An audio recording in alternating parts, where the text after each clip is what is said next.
Hello, how are you friends? Before we start, tell me in the comments, do you think it slices a hero or a villain? And if you like these stories, subscribe for more captions. Next I leave you with every risk. In a forgotten age, thousands of years before the Galactic Empire and the Skywalker bloodline dominated the stars, there was a man who was a hero, traitor, Dark Lord of the Sith, and eventually redeemer of his own darkness. His name is whispered like a myth in the Jedi archives. This is Revan's story. Revan was born around 3.99 before the Battle of Yavin.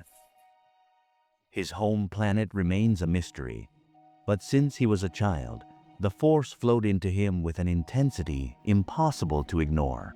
He was taken to Dan Twin's Jedi Enclave, where his master Kreia would guide his first steps.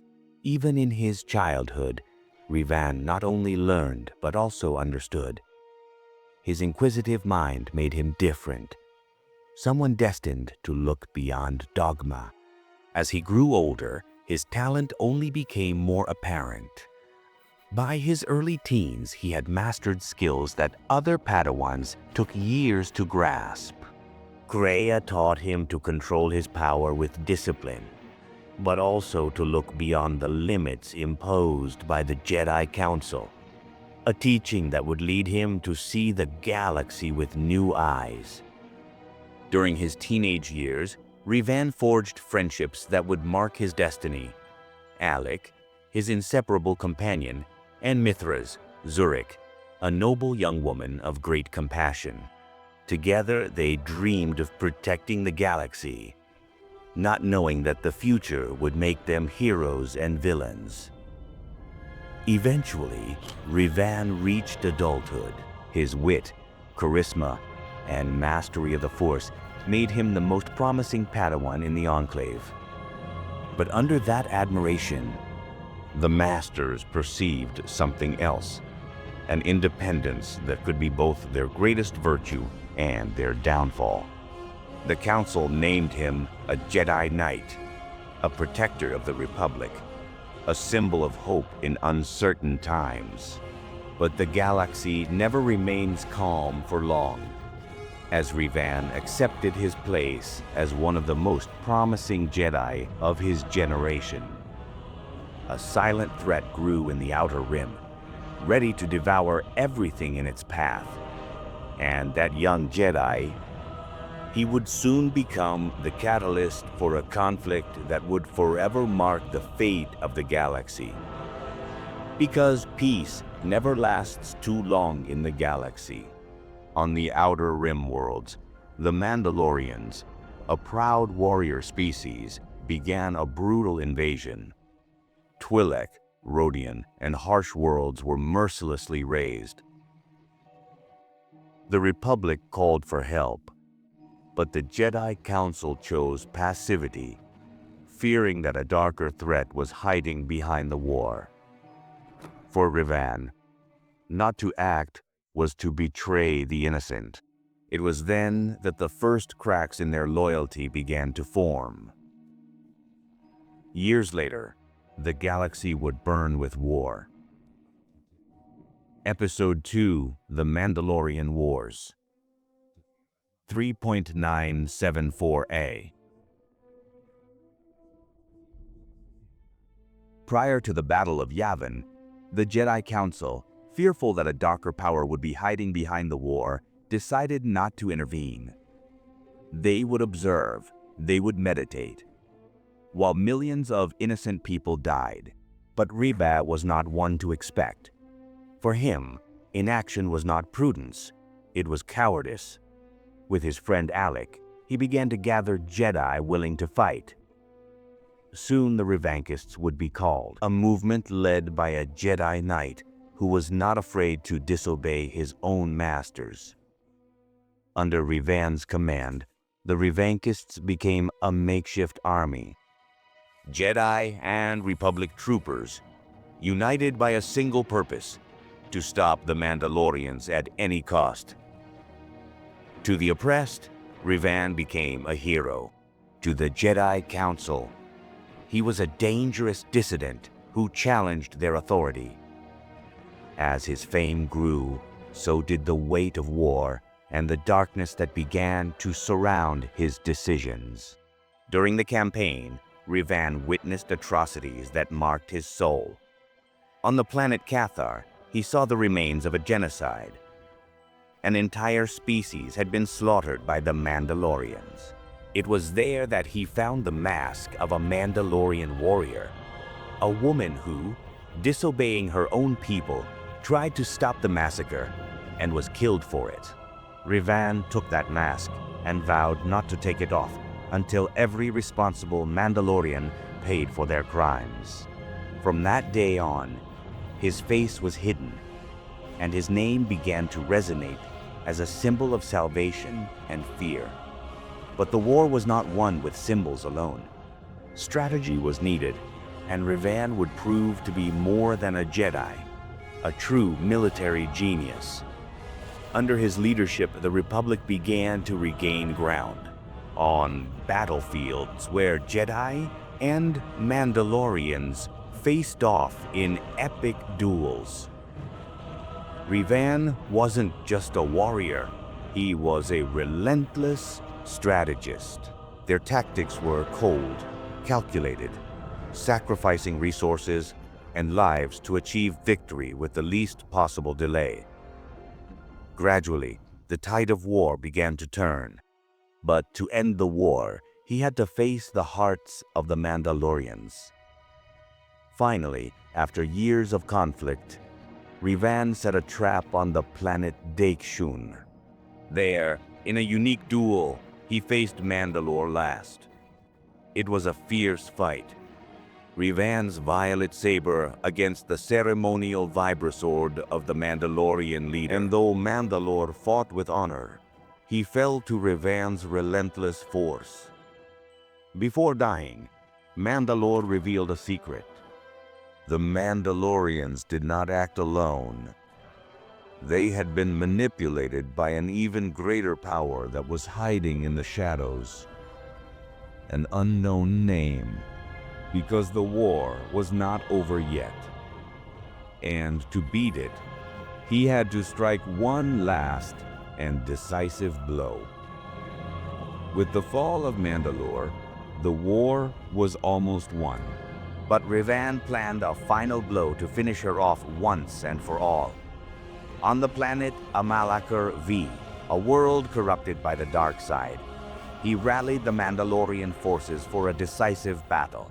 There, General Mitra Zurek activated the Shadow Mass Generator, a superweapon that destroyed Mandalorian and Republican ships alike, annihilating entire fleets in seconds. The victory was total, but the price was such a great wound in the Force that its echo would reverberate for centuries. The Mandalorians surrendered. Their warrior culture was dismantled.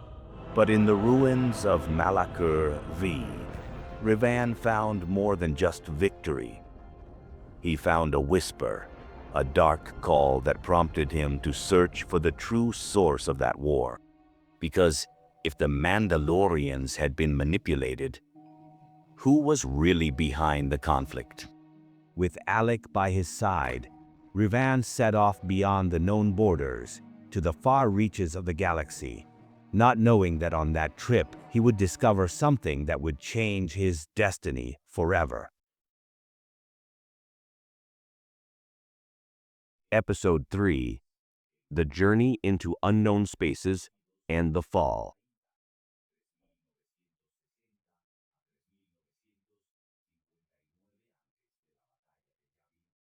The Mandalorian War was over.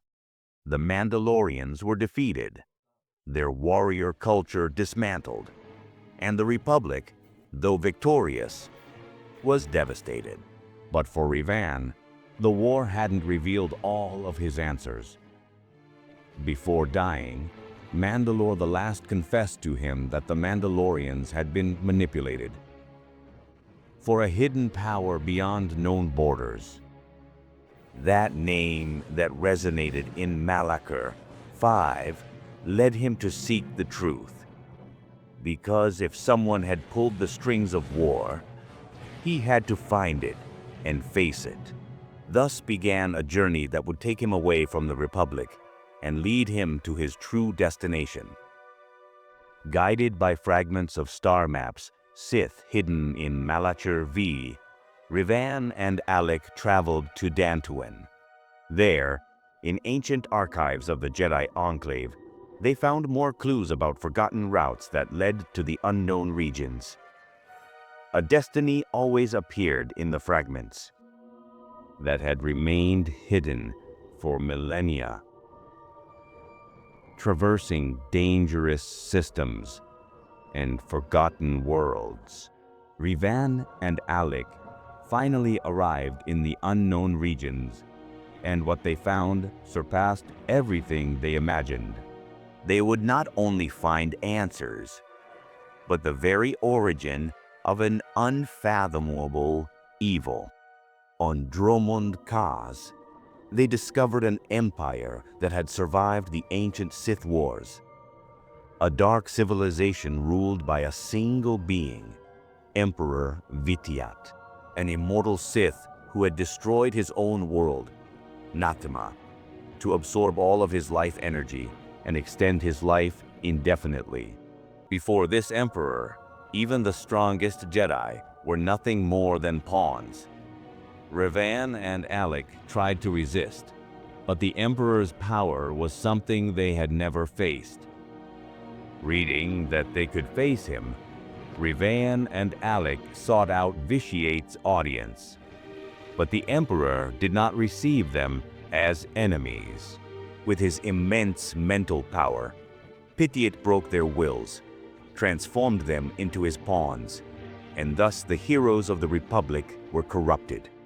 There, at Dromund Kaas, Revan adopted a new name, Darth Revan, and Alec, his friend and battle brother, became Darth Malak, his apprentice. Both swore allegiance to Emperor Sid, although within him, Revan began to plot his own plans. For even as a Dark Lord, Revan would never cease to be a strategist who saw beyond what others could understand. As part of the Emperor's plan, Revan and Malak were sent to search for relics of the ancient infinite empire of the Rakata. On their journey, they discovered the Lihon system, and there, the Stellar Forge, a superweapon capable of creating entire fleets and fueling their power with the dark side. But with that discovery, something changed in Revan. He understood that Emperor Vitiate was not only a threat to the Republic, but to the entire galaxy. Freeing himself from Vitiate's mind control, Revan decided to use the Star Forge for his own purpose. With Malak by his side, he began to build a new sea empire, one that did not respond to Dromund Kaas, but to his own vision. Revan believed that the Republic should be destroyed and rebuilt, stronger. But with every step he took, the man who had been a hero sank deeper into darkness. Thus, Revan returned to the galaxy, not as the savior of the Republic, but as Darth Revan, the new Dark Lord of the Sith, a conqueror who planned to shape the galaxy, even if he had to plunge it into chaos first. Episode 4: The Civil War. 3.958 to 3.957 before the Battle of Yavin. Thus began a new war. A war that would divide the Jedi like never before. With an infinite army fueled by the Star Forge, Revan began a brutal campaign against the Republic. He sought not to destroy it completely, but to break it, to mold it into something stronger, to resist the true threat that loomed from the shadows of Dromund Kaas. But for the Jedi Council, there was no excuse. Revan was a traitor, a conqueror, and he had to be stopped. However, not all Jedi remained loyal to the Council. Many knights and Padawans were attracted to Revan's charisma. Some joined him out of conviction, others out of fear, and some corrupted by torture or temptations from the dark side. Thus began the Jedi Civil War, brother against brother, master against apprentice. Jedi temples were attacked. Neutral systems fell one after another, and the Republic was caught between two fires: the betrayal of its own people and an enemy that always seemed to be one step ahead. Among all of Darth Revan's campaigns, one battle would be remembered as one of the most decisive and ruthless. In the Furos system, Darth Revan laid out one of his most lethal strategies. The Republic had assembled a massive fleet there to attempt to break the Sith blockade. But Revan, always ahead of his enemies, set traps and gravitational mines that trapped the Republican cruisers. When the fleet was pinned down, the Sith fell upon them with surgical precision. Thousands of ships were destroyed in a matter of hours. The Jedi who attempted to resist were massacred, and those who survived were captured to be turned to the dark side through torture and manipulation. The Battle of Charters demonstrated Revan's tactical genius, but also his cold and ruthless pragmatism. For him, victory justified any means, no matter the price.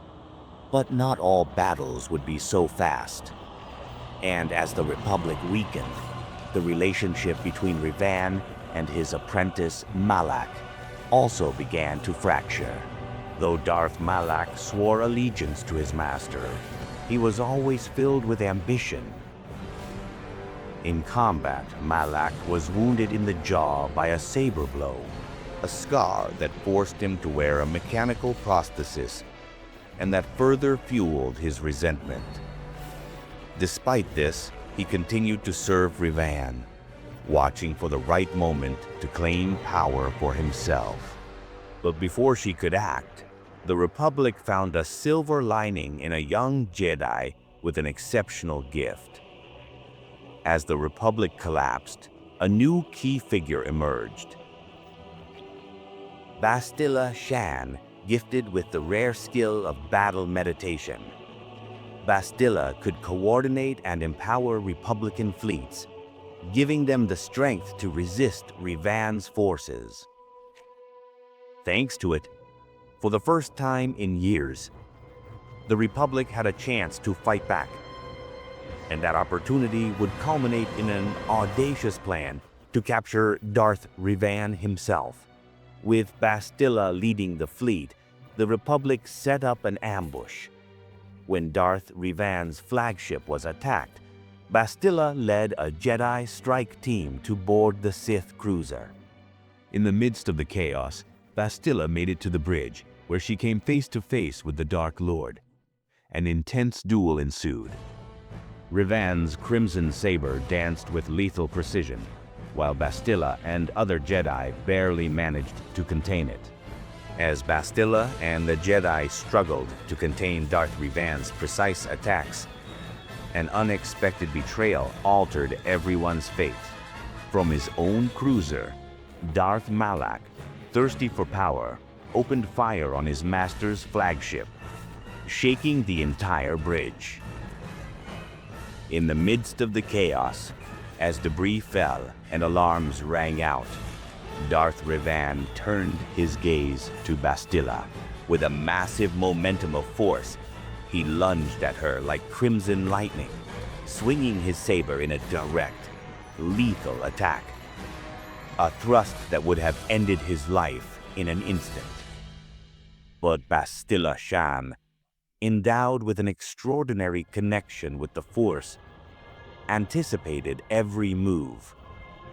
With a swift counterattack, he channeled the Force into a pure explosion that deflected the blow, and he threw Darth Revan against the metal wall of the bridge. The Dark Lord fell down in a daze, weakened not only by the impact, but by the continuous shaking of the ship as it crumbled around them. Seizing that moment, Bastila lunged, containing her power with a final thrust of force that knocked him unconscious, just before another explosion caused the bridge to collapse. Instead of letting him die, Bastila decided to save him, feeling that there was still light in him. The Republican fleet rescued the unconscious Darth Revan from the rubble. The Jedi Council saw this as an opportunity. They erased his memories and reconstructed his identity, hoping that he could redeem himself, or at least serve as a weapon against the same Malak who had betrayed him. Thus ended the Jedi Civil War, not with a definitive victory, but with Malak's betrayal, Revan's downfall, and the rise of a new Dark Lord. But Revan's story was far from over. Well, this has been the story of Revan, part 1. I would like to know with your like if you liked the video and if you would like a second part. Let me know in the comment box. Bye.